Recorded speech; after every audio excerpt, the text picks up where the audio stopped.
AI is going to change the labor market. Some jobs will go. I think many more will be redesigned. If you go to the expo on the AI summit, it's fantastic. I spent 90 minutes there. It's thronging with students. It's people asking the right questions.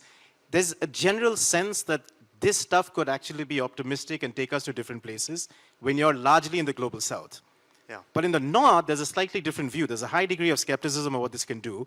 And now the differential is becoming quite apparent. What drives this differential? Yeah, let me, if I may, unpack both sides of what you said. Let's talk about the positive first. And that's something that I think actually probably the most powerful thing about this technology and AI is I think it is uplifting. As much as we focus on the economic growth that it will bring, and it will do that. And for me, it's that story about not just raising the ceiling, but lifting the floor that I find the most compelling and inspiring about AI, and is a big focus of this summit. And if you think about those global public goods, healthcare and education, right, we're on the cusp of a moment where they can be brought to people who previously did not have access to the best healthcare, the best education. Whether you're in a rural village in Africa or a school in rural India, to have this technology working for those people to lift, as I said, the floor, not just here, but around the world, I think is one of the most positive stories about AI. And I'm really pleased that Prime Minister Modi has made that a focus of this summit, and India is taking a lead on demonstrating that impact.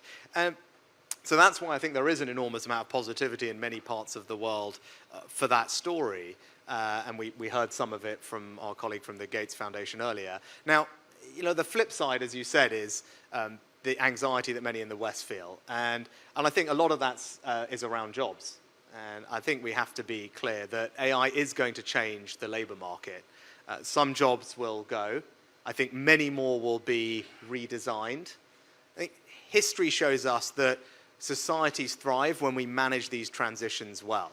And I think the role of government is not to stop the innovation, but it's to support people to take on these new tasks, new roles with confidence and security.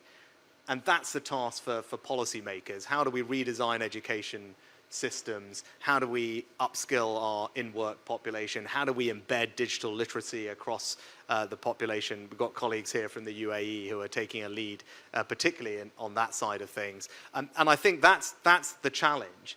Policymakers need to provide that reassurance to their citizens that they will manage that transition well, so that people's anxiety is lessened. My wife's uncle is a astrophysics professor at Caltech. My brother-in-law is a computer science PhD, and my father-in-law founded a software company. If I can survive family dinner with my in-laws, I can survive the summit, which just about proved to be true. But I think the nice thing coming out of that summit was obviously the creation of these AI security institutes to help us manage some of the risks that the technology poses, to give people reassurance about that. But I think crucially that the debate has shifted over the years since then.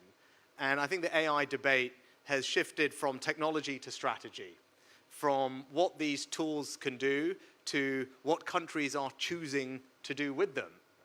And I think for political leaders, AI can't be some specialist subject on the side. It's got to become the central responsibility of government. And I think that's what we're seeing at this summit, with the focus rightly on impact.